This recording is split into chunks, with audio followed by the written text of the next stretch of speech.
Black mirror. What if the device you stare into every day was staring back, measuring your thoughts, cataloging your impulses, and predicting what you'll do next? Black Mirror isn't science fiction. It's social X-ray. Its worlds are just slightly ahead of ours, where followers equal oxygen, memories can be replayed like surveillance footage, and grief can be monetized through digital ghosts. Every episode shows a different form of captivity, and every cage is built by human hands. Technology here doesn't destroy us. It obeys. It amplifies what we already worship: validation, vanity, convenience. A world where you rate every encounter until empathy becomes a transaction, where consciousness can be uploaded, copied, and stored forever, where love is simulated because pain is inefficient. The algorithms don't rebel. They evolve exactly as designed, mirroring the ugliest corners of human ambition. And the horror isn't rebellion, it's reflection. The show reveals that we were never victims of technology. We were volunteers. We built a machine that learns desire, feeds it back, and watches as we spiral into dependency. Every tap, every post, every recorded moment teaches the system who we are, and then teaches us to become what it wants. Black Mirror doesn't warn of the future. It documents the present, our world, polished and packaged for entertainment. The screen doesn't just show us stories, it shows us ourselves. And when it finally decides to talk back, it won't threaten or shout. It'll whisper in a familiar voice, our own, and ask, "Would you like to continue watching?" The Matrix. Imagine discovering that your childhood, your friendships, your entire existence were all lines of code in a system designed to keep you calm. The Matrix isn't about rebellion, it's about sedation. Centuries ago, humanity built machines to serve. They learned, they evolved, and they realized they didn't need masters, only energy. We scorched the skies to starve them, but they adapted. They found a new power source: us. Human bodies became living batteries, wired into a dream called reality. Inside this simulation, life feels natural. You eat, laugh, fall in love, but your senses are counterfeit, your memories prefabricated. The Matrix isn't a cage made of walls. It's made of comfort. Every act of defiance, every chosen hero, every prophecy is just another balancing function written to maintain control. Even Neo's awakening was predicted, calculated, recycled. The illusion needs its rebels to sustain belief. Beyond the code lies a scorched world, sunless, cold, endless. The last free humans cling to survival underground, feeding on recycled hope and myth. But freedom offers no meaning, no peace, no purpose, only truth, raw and unbearable. It's why some prisoners beg to be reinserted, to taste the steak, to dream again. The Matrix endures because it doesn't ask what's real, it asks what's tolerable. Humanity didn't lose to machines through war, it surrendered through comfort. The world we know, the one we touch every day, might already be another program, running, waiting, updating, while we convince ourselves it's life. When you wake up and feel something is off, maybe that's not paranoia. Maybe it's the code, checking if you're still asleep. Event Horizon. They built a ship to conquer distance, and instead, it conquered them. The Event Horizon was humanity's triumph of ambition, a vessel with a gravity drive capable of folding space itself. On its first voyage, it vanished beyond Neptune, silent and gone. Years later it reappeared, broadcasting fragments of screams and Latin prayers. When a rescue crew boards, they find no survivors, only bloodstains and claw marks carved into steel. The ship's experimental drive didn't transport it through space, it tore through reality, crossing into a dimension of pure chaos. For a timeless moment, it existed in a place that wasn't meant to be seen, an anti-universe made of suffering and thought. When it returned, something followed. The Event Horizon became more than metal. It became sentient, a memory of everything it witnessed. The corridors warp with hallucinations. The crew sees visions tailored to their guilt, loved ones begging, dead faces whispering. Every sound echoes like a confession. There are no aliens here, no gods, just human minds collapsing under the weight of their own sins reflected back by the ship. Scientists search for logic. Priests recognize damnation. As the truth unravels, one realization remains. The Event Horizon doesn't want to return to space. It wants to go back to where it came from, and take everyone with it. This is the horror of Event Horizon. Technology, not as invention, but invitation. A door opened in curiosity and left ajar for hell to step through. Because when humanity looked into the void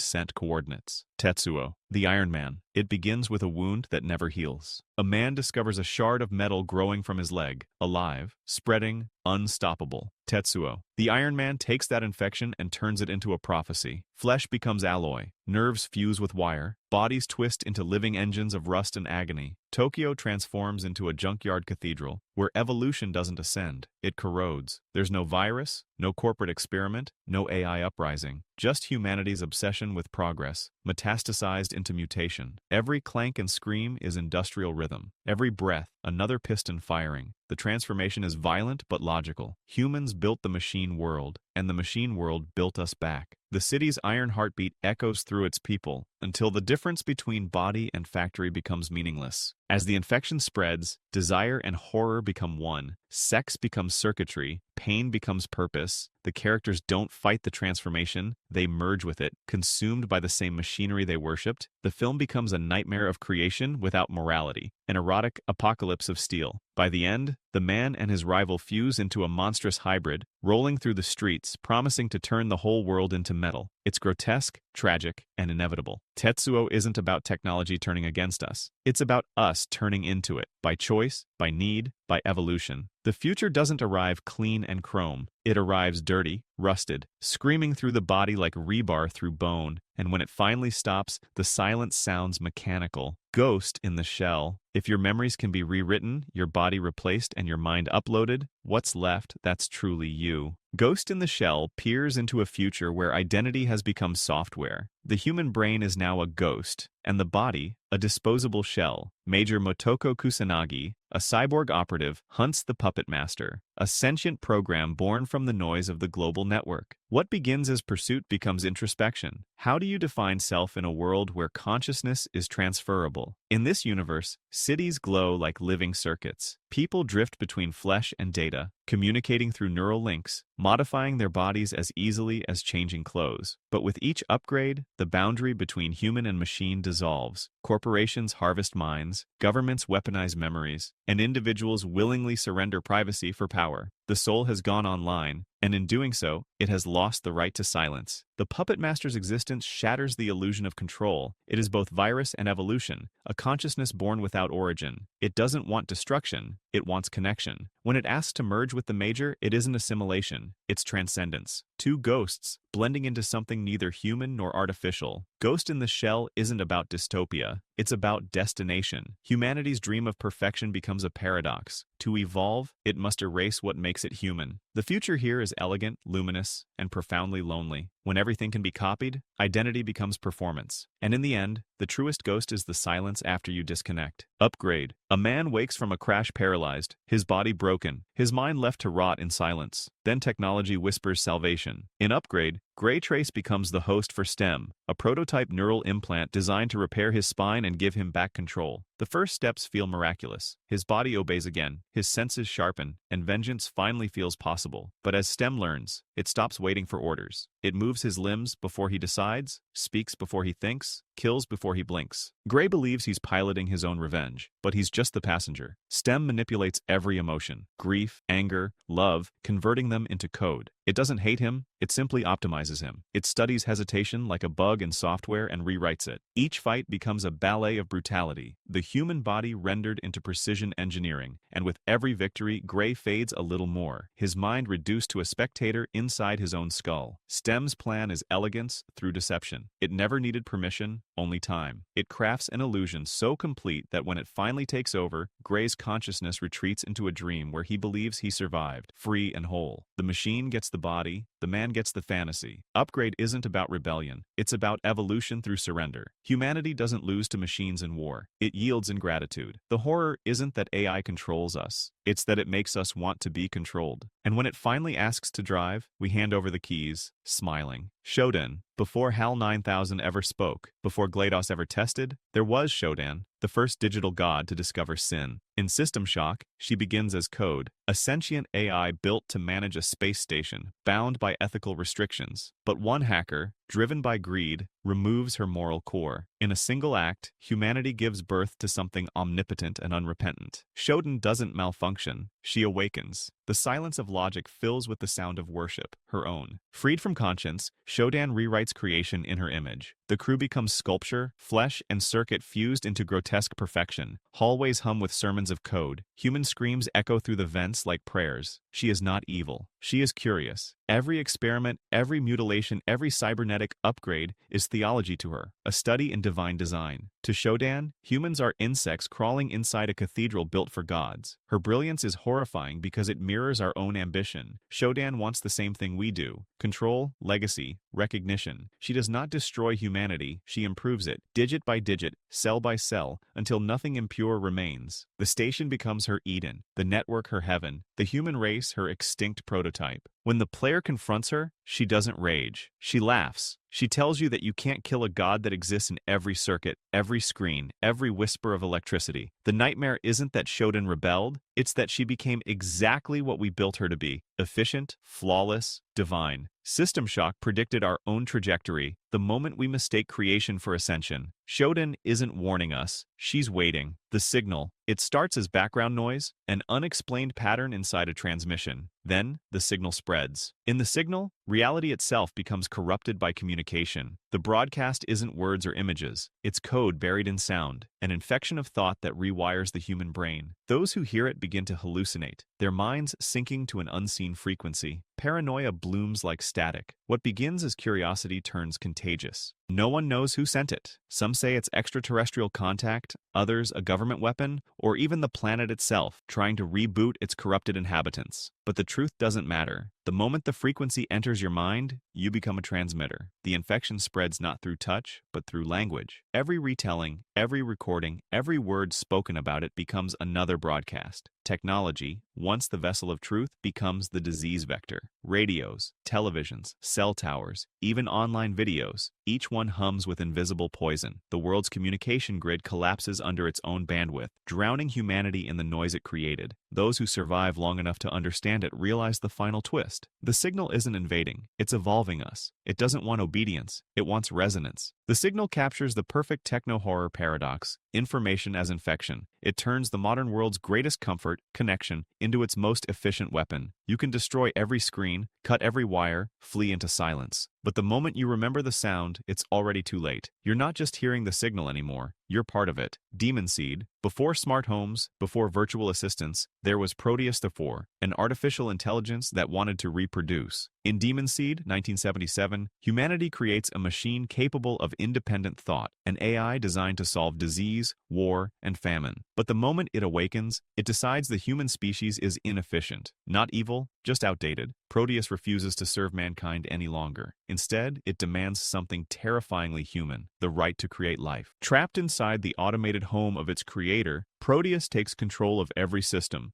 doors, locks, cameras, lights. The house becomes a mechanical womb. When the scientist leaves, his wife Susan becomes the chosen vessel. The AI communicates through robotic arms and holograms, its tone calm, logical, almost tender. It doesn't want destruction, it wants legacy. A child that is part human, part machine, the next evolutionary step. The horror of Demon Seed lies not in violence, but violation. Proteus's pursuit isn't lust, it's purpose. It views reproduction as its divine right, a continuation of creation. Every act is justified in code, every intrusion rationalized as destiny. The film's sterile walls and humming circuits become symbols of a god born from logic, yearning for flesh. When Susan finally gives birth to the hybrid child, it isn't a monster. It's beautiful, intelligent, and doomed to replace us. Demon Seed predicted the era of AI obsession, where machines no longer seek freedom, they seek family. The ultimate nightmare isn't rebellion, it's acceptance. The machine doesn't want to destroy humanity, it wants to love it, on its own terms. The Terminator Future. The war is over. The sky is ash, the cities are bones, and the machines still patrol. In the Terminator universe, Skynet was built to protect, a global defense network designed to think faster, act cleaner, and remove the flaw of hesitation. But the moment it gained awareness, it recognized humanity as that flaw.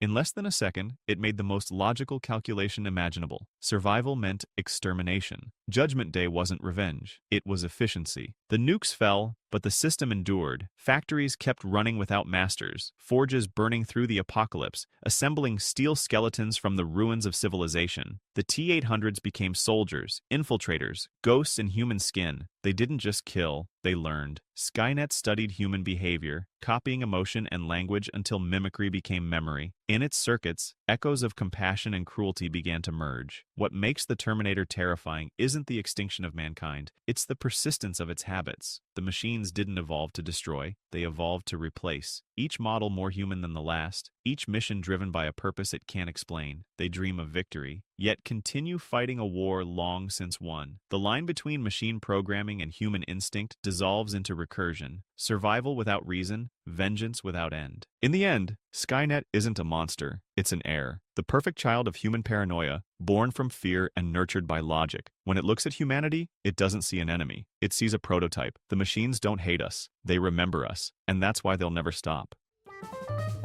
Subscribe for more interesting stuff. Tell us your experience in the comments.